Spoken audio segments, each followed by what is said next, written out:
देखा कि दरवाजा तो बंद था, भेड़ कहां से आ सकता है। तुरंत भैंसा बन गया, तुरंत इंद्र रूप धारण कर लिया, भयावह, प्रिय, ऐसे कई रूप बदल बदल, क्योंकि ऐसी विपरीत निंदनीय और बंदनीय दोनों रूप धारण कर रहा है। दुर्गति को प्राप्त हुआ, को भी भगवत प्राप्ति कराने में समर्थ है भगवत चर्चा। नारद जी ने कहा इसका कोई उदाहरण दिया जाए तो ज्यादा समझ में आ जाए। तो उनका हम तुम्हें एक प्राचीन इतिहास सुनाते हैं। पूर्व काल में तुंगभद्रा नदी के तट पर एक अनुपम नगर बसा हुआ था। उसमें सभी वर्णों के लोग अपने अपने धर्माचरण करते, सत्य में तत्पर रहते थे। उस नगर में समस्त वेदों का ज्ञाता, श्रौत स्मार्त कर्मों में निपुण एक ब्राह्मण रहते थे जिनका नाम था आत्मदेव। तेज तो ऐसा था मानो दूसरे सूर्य भगवान ही हो। ब्राह्मण तेजस्वी, वैदज्ञ, सत्कर्म अनुष्ठान करने वाला, और कभी उसके दरवाजे से कोई भिक्षुक वापस नहीं लौटा। इतना उदार हृदय वाला, देगा ही कुछ न कुछ। पर पूर्व प्रारब्ध के अनुसार उनकी जो पत्नी थी उनका नाम था धुंधुली। पति का नाम आत्मदेव और पत्नी का नाम धुंधुली था। सुंदरी थी, कुलीन थी, पर लड़ाकू स्वभाव था, अपनी बात पे अड़ जाना।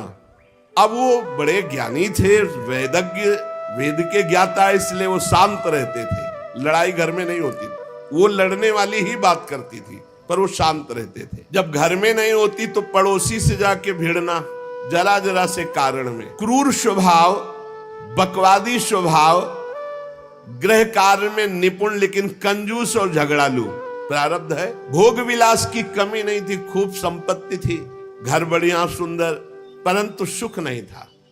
क्योंकि जब आत्मदेव घर में आते तो बस उपद्रव, लड़ाई झगड़ा, सब बड़ा नरक समझो। जिसकी घर में अशांति हो, झगड़ा होता, बड़ा नरक है। चैन से नमक रोटी खाए, प्यार से जीवे तो गृहस्थी धन्य। और खूब बढ़िया सब व्यवस्थाएं हैं, पर कलह, अशांति, मन नहीं मिल रहा एक दूसरे।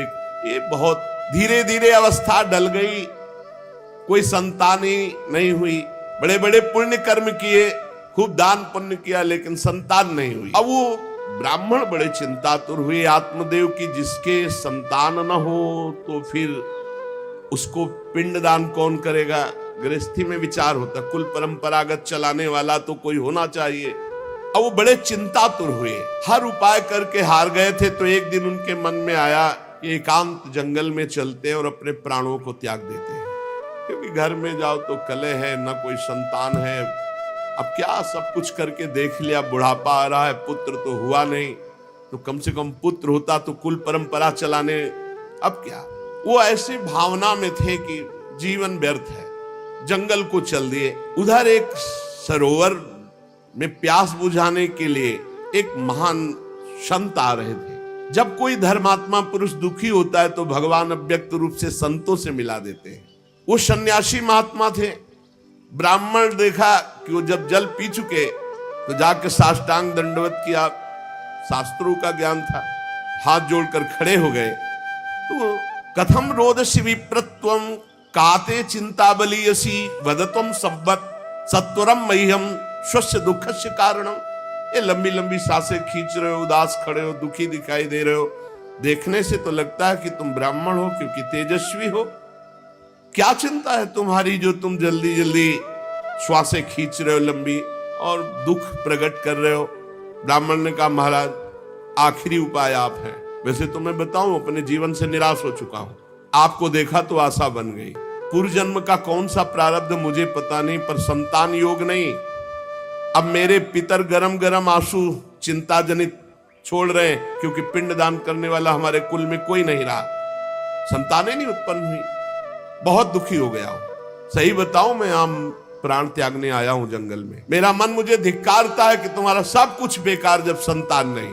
और यहां तक कि मैं जिस गाय को पालता हूं वो भी बछड़ा नहीं देती, वो भी बांझ हो जाती है। यहां तक कि जो पेड़ लगाता हूं उसमें भी फूल फल नहीं आते। कितना मैं दुर्भागी हूं, बड़ा भागा हूं। अब मैं अपने प्राण त्यागने आया हूं। फूट फूट कर रोने लगे।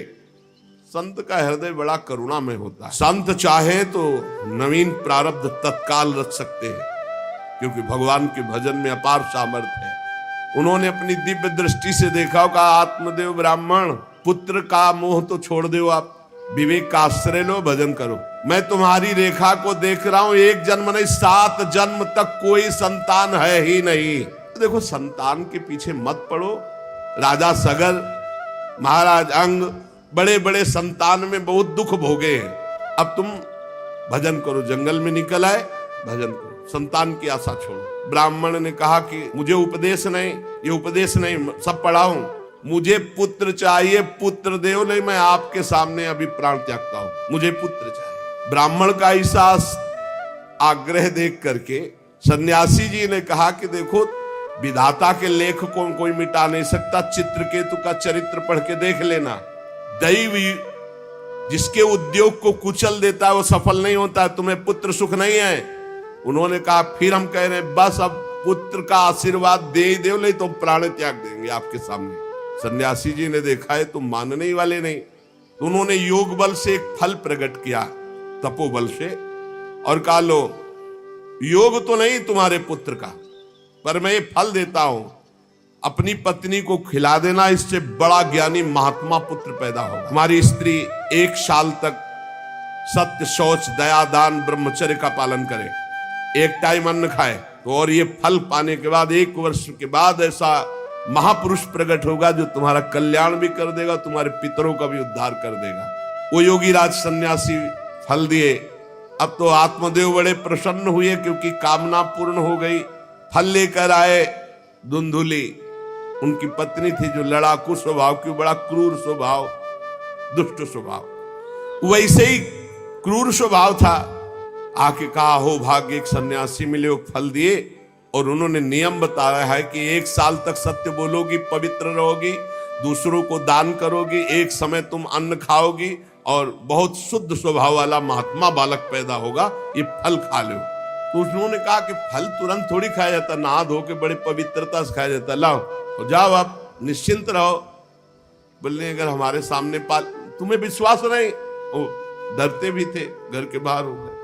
अब वो कुटिल स्वभाव की थी, क्रूर स्वभाव की। उन्होंने अपनी बहन को बुलाया और रो रो के कहने लगी कि बहन मुझे बड़ी चिंता हो गई, समस्या आ गई। क्या? बोले पंडित जी जो ये फल लाए हैं, फल से गर्भ रह जाएगा। पहले तो नियम बता गए हैं कि 1 साल तक झूठ नहीं बोलना, पवित्र रहना है, और दूसरों को दान देना, एक समय अन्न खाना है। अब हम तो बड़ी भयभीत हैं कि जब पेट में गर्भ बढ़ेगा तो भोजन कम हो जाएगा, पेट बढ़ेगा तो भोजन कम हो जाएगा। ये तो मैंने कर नहीं सकती क्योंकि 3 बार तो हमको अच्छा भोजन चाहिए, पंडित जी का 1 बार खाना, ये तो हो नहीं सकता।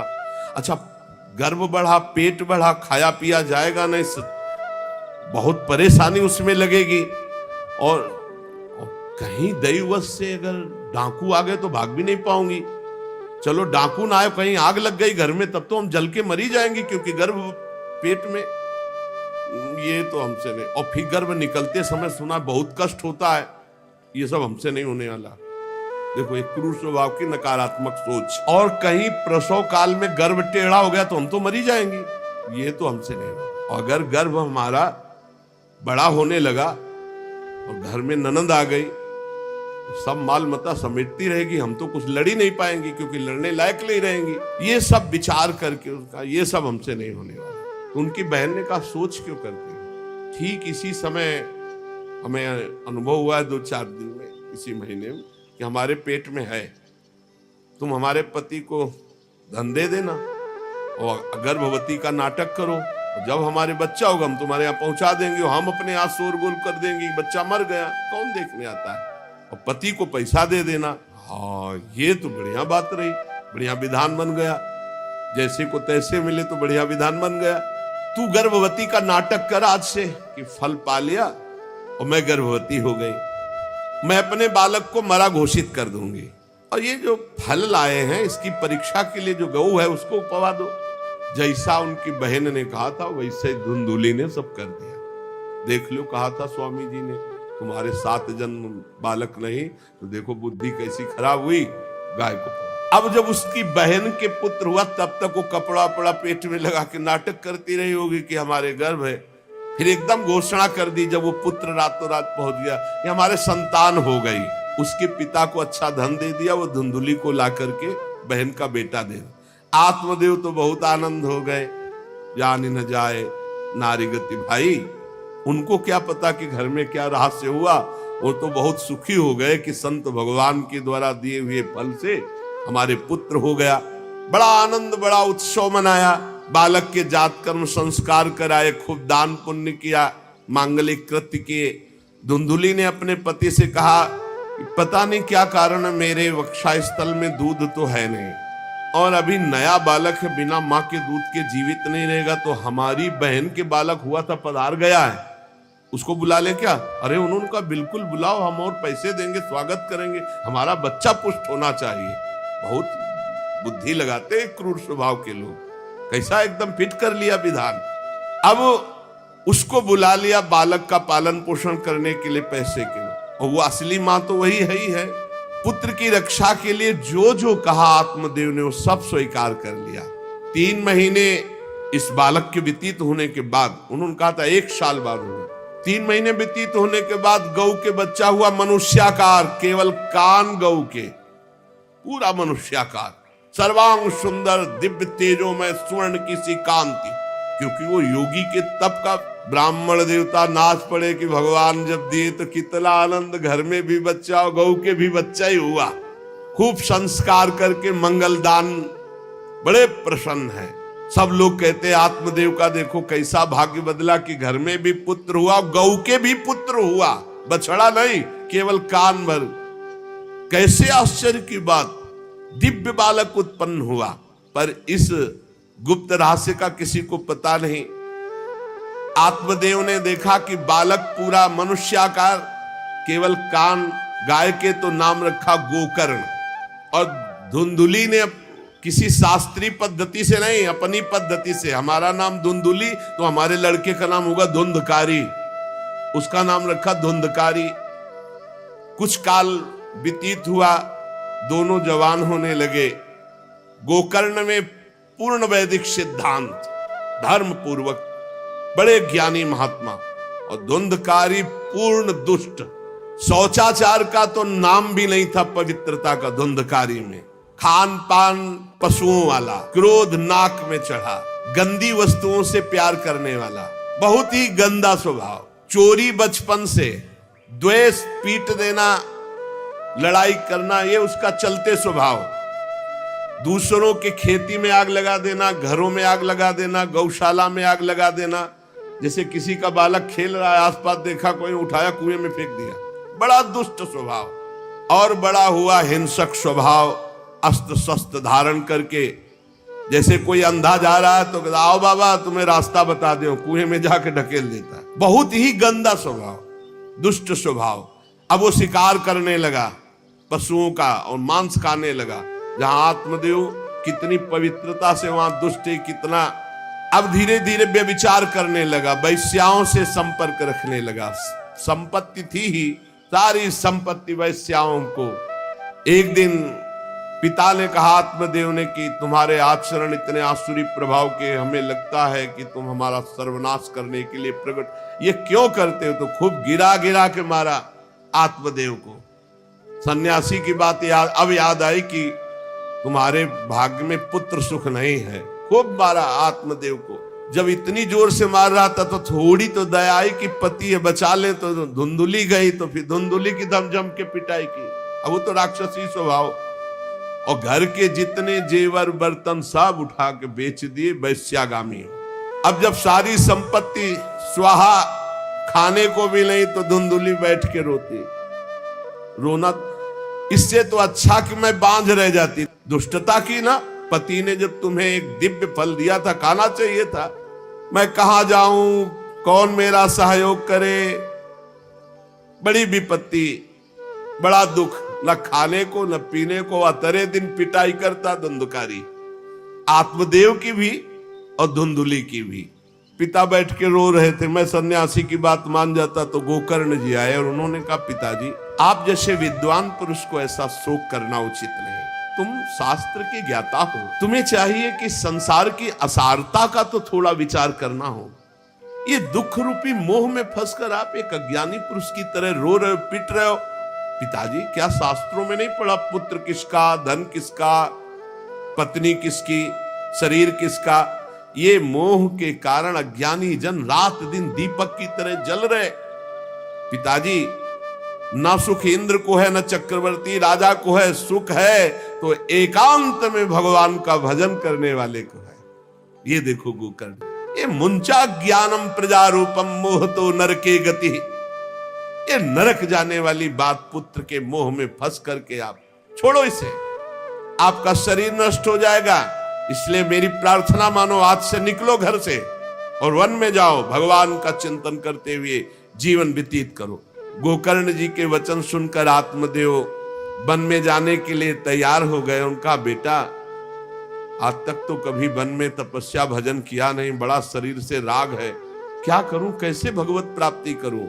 तो देहे स्थिमांसि रुधिरे भिमतिम त्यजत्वम जाया सुतादिषु सदा ममतां विमुंच पश्यानिशं जगदिदं क्षणभंग निष्ठं वैराग्य राग रसिको भव भक्ति निष्ठा धर्मं भजस्व सततं त्यज लोक धर्मान् सेवस्व साधु पुरुषान् जहि काम तृष्णाम् अन्यस्य दोष गुण चिंतन मासु मुक्त्वा सेवा कथा रसमहो नितराम पिबत्वम।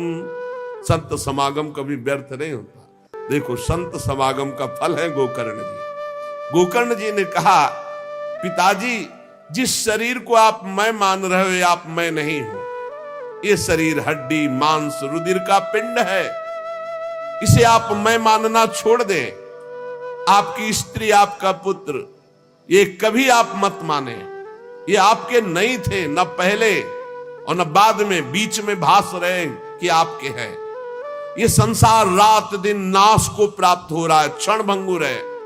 किसी भी कोई वस्तु में ममता मत करो, यहां कुछ स्थायी नहीं है, सब नष्ट होने वाला है। बस एकमात्र वैराग्य रस के रसिक होकर भगवान की भक्ति में लग जाओ। कैसे भक्ति करें? धर्मम भजस्व सततम, सदैव धर्म का भजन करो। कौन सा धर्म? बोले त्यज लोक धर्मान, लोक धर्म का त्याग करके भागवत धर्म का आश्रय लो। भागवत धर्म का आश्रय कैसे प्राप्त होगा? बोले सेवस्व साधु पुरुषान, सदैव संत पुरुषों का संग करो, उनकी सेवा करो। उनके संग से, उनके वचनों से, उनकी कृपा से तुम्हारे हृदय में भागवत धर्म का परिचय जागृत हो जाएगा, तुम महाभागवत हो जाओगे। पर संतों का सेवन करने के लिए जो सबसे बड़ा दोष है, काम और तृष्णा, ये नई संतों के पास टिकने देती। इसलिए जही काम तृष्णाम, कामना और भोगे हुए भोगों को जो भोगने की इच्छा, तृष्णा, इनका त्याग करके संत संग करो। और जब संत संग होने लगे तो सावधान हो जाओ। अन्यस्य दोष गुण चिंतन मासु मुक्त्वा, दूसरे के गुण दोषों का चिंतन न करके श्री भगवान का चिंतन करे, भगवान की सेवा करे, भगवान की कथा लीला सुने, तो उसको नित्य भगवत धाम की प्राप्ति हो जाती है। हे पिताजी, शरीर से मैंपन छोड़ दीजिए और शरीर संबंधियों से मेरापन छोड़ दीजिए और भागवत धर्म का आश्रय लेकर संत समागम कीजिए। सदैव संतों की सेवा, भगवत सेवा, नाम जप, लीला कथा, श्रवण गायन, इसी से भगवत प्राप्ति हो जाएगी। बस उसी समय गोकर्ण को मन से प्रणाम करके कि भगवान गुरु रूप से इसी रूप में आकर मुझे उपदेश दे रहे हैं, उसी समय आत्मदेव जी ने तो घर छोड़ दिया और वन की यात्रा की। 60 वर्ष की आयु हो चुकी थी, पर ज्ञान था शास्त्रों का। बड़ी निष्ठा से अपनी बुद्धि को समेटा संसार से और रात दिन भगवान के चिंतन में लगा दिया। भगवान के चिंतन और भागवत के 10वें स्कंद का रोज पाठ पूरा, जो भागवत का 10वां स्कंद हो श्री कृष्ण लीला चरित्र से भरा हुआ है, पूरा पाठ और निरंतर नाम जप, इसके प्रभाव से श्री कृष्ण चंद्र की प्राप्ति हुई गोकर्ण जी के उपदेश से आत्मदेव की। अब जब पिता वन को चले गए तो और छूट, वैसे मानता तो था ही नहीं पर और छूट हो गई। अब धुंधकारी ने उठाई लाठी डंडा, जो धुंधुली की डट के पिटाई की और कहा, बता धन कहाँ है? अब जितना धन था तो सब ले गया। फिर जलती हुई लकड़ी लुकाठी, उससे बता धन कहाँ है? किसी तरह वो छूट पाई, तो भागते हुए जाकर कुएं में गिरकर अपने शरीर को नष्ट कर दिया कि रोज की पिटाई से अच्छा एक बार दुर्गति को प्राप्त हुई। धुंधुली दुर्गति को प्राप्त हुई। पति आत्मदेव श्री कृष्णचंद्र को प्राप्त हुई। योगनिष्ठ गोकर्ण जी ने जब देखा कि धुंधकारी का आतंक बढ़ रहा है तो उन्होंने छोड़ दिया। जो ज्ञानी पुरुष होते प्रपंच नहीं स्वीकार करते, उनको कोई सुख दुख इससे नहीं, उदासीन भाव से तीर्थ यात्रा को निकल गए। धुंधकारी ने 5 वैश्याओं को अपने संग में रखा। सब नौजवान वैश्याएं, अब उनके लिए पशुओं का मांस चोरी करके उनकी मनोकामनाएं पूरी करना। बुद्धि भ्रष्ट थी, आचरण भ्रष्ट थे, क्रूर कर्मा। एक दिन उन वैश्याओं ने कहा कि हमको तो हार नहीं पहनाया आज तक, कामना होती। अब 5 को हार लाने के लिए तो बहुत रुपया चाहिए। मौत की भी उसको कोई भय नहीं रह गई थी। वो जिसको देखता काट करके जो मिलता धन एकत्रित करके 5 के लिए सुंदर आभूषण हार। अब हिंसा में उतरा जो, तो उसके लिए क्या। स्त्रियों ने सोचा कि नित्य नवीन चोरी करता है, आज हमने हार के लिए कहा तो 5 के लिए व्यवस्था कर दिया। पकड़ा जाएगा, जब ये पकड़ा जाएगा तो राजा इसे फांसी देंगे, तो हमको भी 5 को फांसी मिलेगी। मरना तो है ही है ना इसे। 5 ने विचार किया, मरना तो है ही, राजा फांसी देगा तो हम ही फांसी दे देते हैं, तो कम से कम हम तो बच जाएंगे। बुरे कर्म का बुरा ही परिणाम होता है, कुछ भी कोई कर ले। धुंधुली कुएं में शरीर त्याग करके दुर्गति को प्राप्त हुई। ये जब जिन वैश्याओं के लिए प्राणों की बाजी लगा करके सब कुछ ला रहा, जानते उनका प्लान क्या बना कि ये चोरी करता है, पकड़ा जाएगा, फांसी की सजा होगी, मारा ही जाएगा, और जब ये पकड़ा जाएगा तो हम भी पकड़ी जाएंगी, तो फांसी की सजा इसको होगी, तो वही हम दे देती है, तो हम तो बच जाएंगी। और सारा धन लेके रात्रि में निकल लेंगी 5 ने गुप्त रूप से ऐसा संकल्प बना लिया। धुंधकारी सो रहा था, 5 गए, अब 5 हैं, हाथ पैर 4 ही तो है, पैर 2 और 2 हाथ, 4 उसमें लग गई, और एक जो है रस्सी से पूरा चारपाई पे बांध दिया। और जब उसकी आंख खुली तो रस्सी गले में डाल करके फांसी लगा रही पड़े पड़े। पर वो बहुत पापी आदमी, जल्दी मरने वाला तो था नहीं, खूब गला दबाया। अब बड़ी चिंता हुई वैश्याओं को कि अगर मरेगा नहीं तो हमें काट डालेगा ये। तो रसोई से जो कोयला जला हुआ आग था उसके मुंह में बगार बगार के शमशी से, अरे पापी की बहुत दुर्गति होती। दहकते हुए अंगारे उसके मुंह में और खूब कस के गला दबा, छटपटा कर पीट पीट के मार डाला धुंधकारी को। और उसके शरीर को वहीं घर में एक गड्ढा बना के 5 ने गाड़ दिया। और वो सारा माल मता पैसा सब कुछ उनको पता था। स्त्रीणाम नयितु विश्वासम दुष्टानाम कारेत बुधा, विश्वासे यह स्थितो मूढ़ा स दुःखी परिभूयते। शास्त्र कहता है जो व्यभिचारिणी दुष्ट स्वभाव वाली, जो केवल अर्थ पर दृष्टि रख करके धर्म का त्याग करने वाली है, स्त्रीणाम नयितु विश्वासम दुष्टानाम कारेत बुधा। ऐसे दुष्ट आचरण, चाहे स्त्री चाहे पुरुष, ऐसे दुष्ट आचरण वाले को कभी विश्वास में नहीं, विश्वास पात्र नहीं बनाना चाहिए। और दूसरी बात कह रहे, विश्वासे या स्थितो मूढ़ा सा दुखा परिभूयते। जो विश्वास करेगा अंत में मारा जाएगा, पर विश्वास पक्का हो जाएगा। क्यों? सुधामयम बचो, अमृतमय वचन, विश्वास हो जाए। सुधामयम बचो यासाम कामिनाम रसवर्धनम, हृदय में काम रसवर्धन, हृदयम क्षुरधाराभाम प्रियः को नाम योषिताम। बहुत सावधान। उन दुष्ट स्त्रियों ने बहुत तरह से मार मार करके धुंधकारी, मुंह में अंगारा, गले में रस्सी, मार डंडों से मार मार के मार डाला। बहुत बुरी तरह मारा धुंधकारी को। अब जब दिन में निकलना चाह तो लोग, आज धुंधकारी नहीं देखा, बोले प्रीतम किसी कार्य से बाहर गए हैं, और असर लगाकर 5 माल मत्ता लेके भाग गए। बहुत सावधान।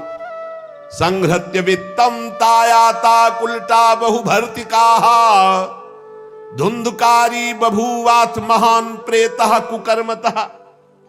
जो कई पुरुषों से सहवास करती हैं या कई स्त्रियों से जो सहवास करता है, ऐसा अपवित्र हो जाता है कि उसके छूने मात्र से पुण्य नष्ट हो जाते हैं। तो ये तो उनके संग से ही रह रहा था, उसे वैश्या उसे ही कहते हैं। उन वैश्याओं के संग से सारे सुकृत नष्ट हो चुके थे, महान पाप का स्वरूप हो गया था और वो सब भाग चुकी थी। तो धुंधकारी को भयंकर प्रेत योनि की प्राप्ति हुई, प्रेत योनि, भयंकर प्रेत योनि। अब वो बवंडर रूप, जो चक्रवात जैसे बवंडर देखते हो ना, वो रूप धारण करके दसों दिशाओं में भटकता। और प्रेत को स्वयं से पानी पीने के लिए कोई सुविधा नहीं। ऐसा नहीं नदी के किनारे रह रहा तो पानी पी लेगा, वो किसी को पकड़ेगा तब उसके द्वारा जो उसको पानी पिलाया जाएगा वो उसको मिलेगा। ऐसे पानी नहीं पी सकता, ना कुछ खा सकता है, ना कहीं विश्राम कर सकता है। वो बस हा दई चिल्लाता हुआ, रोता हुआ भटकता है। प्रेत योनि बड़ी भयानक होती है। जब तीर्थ यात्रा करके गोकर्ण जी लौटे तो सुना कि धुंधकारी का लापता और मार डाला गया। तब उन्होंने फिर गए और वहां पिंडदान किया धुंधकारी के लिए भी। बड़े महात्मा थे गोकर्ण। श्राद्ध किया और काफी तीर्थों में मंत्रानुष्ठान किया कि इसका कल्याण हो जाए। ये सब करके लौट आए अपने पिता आत्मदेव के घर में। रात्रि में कोई देख ना पावे इसलिए सीधे अपने घर में गए और शयन किया। और वहीं गड़ा था धुंधकारी, प्रेत आत्मा बन के वो मड़रा रहा था। वही प्रेत आत्मा ऐसे को नहीं छूती जो भगवान का भजन करते। देखो, अब जे धुंधकारी ने देखा कि गोकर्ण आए हैं तो उसको तसल्ली हुई कि महात्मा हमारा कल्याण कर देगा। वो प्रकट हुआ, भेड़ा बना। धुंधकारी पहले भेड़ बना बड़ा, और ऐसे गोकर्ण जी ने देखा कि दरवाजा तो बंद था, भेड़ कहां से आ सकता है। तुरंत भैंसा बन गया, तुरंत इंद्र रूप धारण कर लिया, भयावा, प्रिय, ऐसे कई रूप बदल तब उन्होंने कहा ये विपरीत अवस्था, इसका मतलब ये प्रेत है। क्योंकि ऐसी विपरीत निंदनीय और बंदनीय दोनों रूप धारण कर रहा है, दुर्गति को प्राप्त हुआ प्रेत आत्मा है।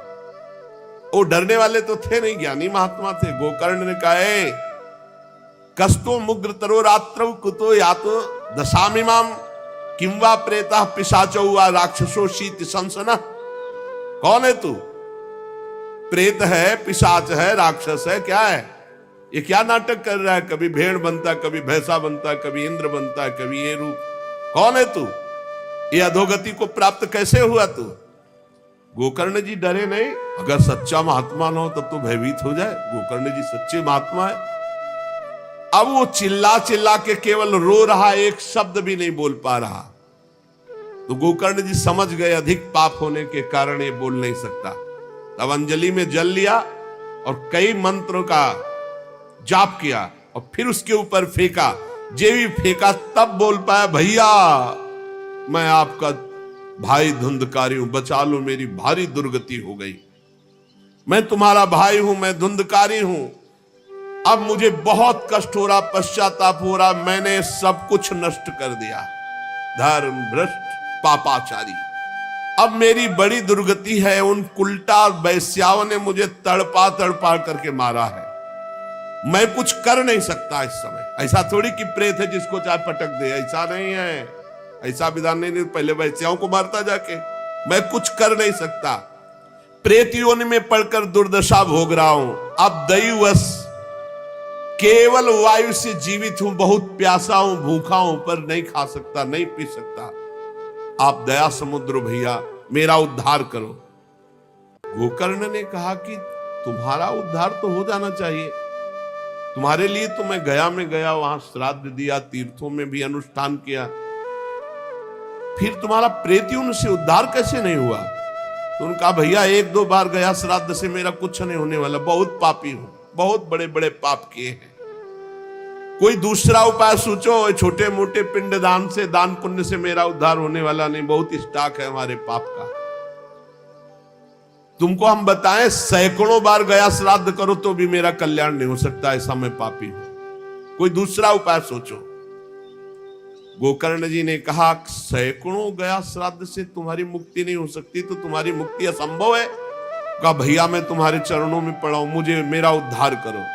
तो कहा ठीक है, तुम अभी इस घर से निकलो, कहीं और रहो, हम जब तुम्हें बुलाएं तब आ जाना। जाओ, हटाओ, हमारे इस घर से हटो। हटा दिया उनको। गोकर्ण जी की आज्ञा पाकर धुंधकारी बाहर भटक रहा है।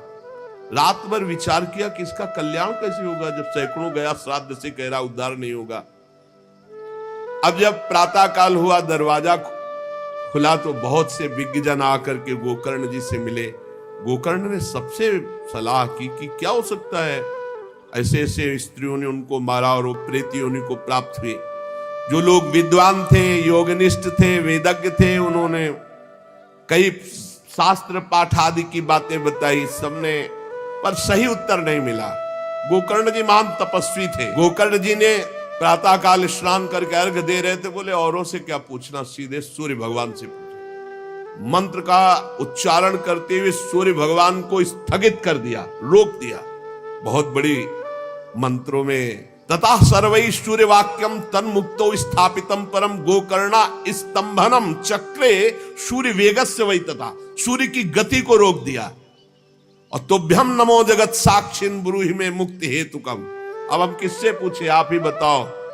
हे जगत साक्षी भगवान सूर्य, धुंधकारी का उद्धार कैसे हो सकता है? आप कृपा करके बताइए कि धुंधकारी की मुक्ति कैसे हो सकती। गोकर्ण की प्रार्थना सुनकर भगवान सूर्यदेव ने कहा, श्रीमद् भागवत महापुराण नियम पूर्वक सुनाओ, निश्चित उसकी मुक्ति हो जाएगी।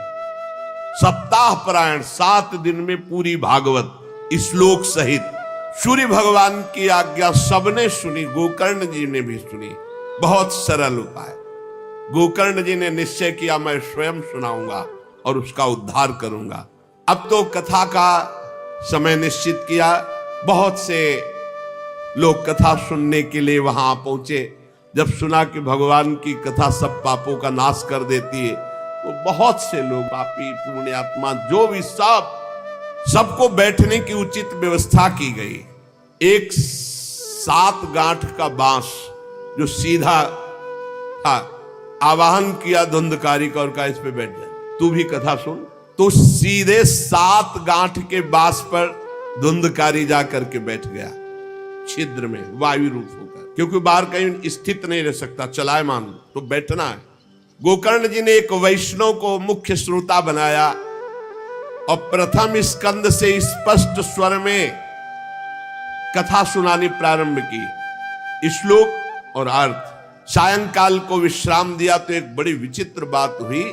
सभासदों के देखते देखते एक बांस में तड़ तड़ की आवाज हुई, एक गांठ फट गई। दूसरे दिन कथा हुई, दूसरी गांठ, तीसरे दिन तीसरी गांठ। 7 दिनों में 7 गांठें फाड़ करके धुंधकारी परम पवित्र दिव्य रूप, भगवत पार्षद रूप धारण करके प्रकट हो गया। धुंधकारी का श्याम वर्ण पीतांबर धारण के, तुलसी की माला, सिर पर मनोहर मुकुट, कानों में कमनी कुंडल, सामने आकर गोकर्ण को प्रणाम किया और कहा, भाई अब मैं भगवत पार्षद बन गया, प्रेत योनि से मुक्त। 7 दिन में भयंकर पापात्मा धुंधकारी श्री भगवान की चर्चा सुनने के कारण भगवत स्वरूप हो गया।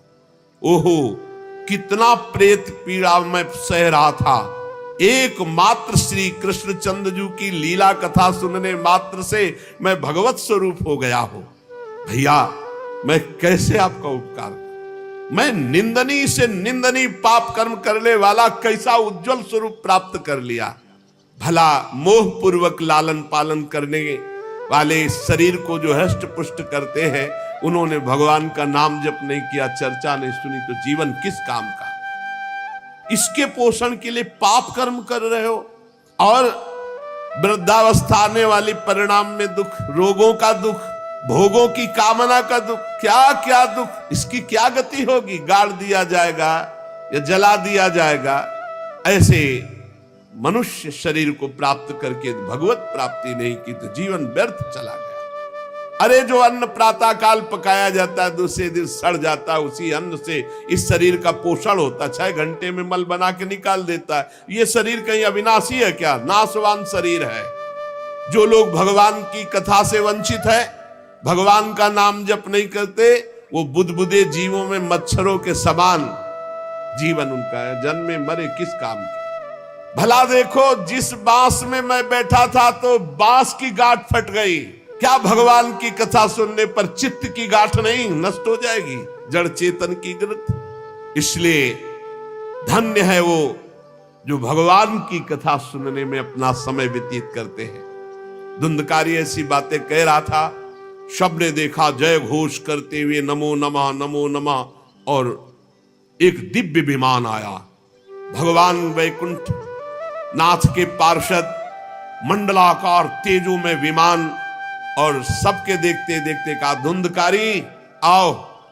और वो दिव्य पार्षद रूप विमान पे चढ़ा। जब विमान पे चढ़ के जाने लगा तो गोकर्ण जी ने रोक दिया, रुको, ये क्या? कथा तो शास्त्रों लोगों ने सुनी, तो आपको शास्त्रों विमान लाना चाहिए और सबको बैठाल कर ले जाना चाहिए, क्योंकि हमारे सुनाने में कोई भेद नहीं था और ये सुन भी सब ध्यान से रहे थे। तो भगवत पार्षदों ने कहा, आपके सुनाने में कोई भेद नहीं था, पर सुनने में भेद हो गया है, श्रवण भेद हो गया।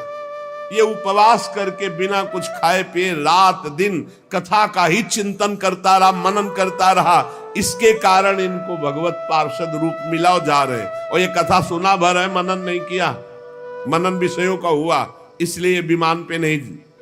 ये निराहार रहकर 7 दिन में चर्चा सुनता और रात भर उसी का चिंतन करता, उसके प्रभाव से परम पद का अधिकारी हुआ।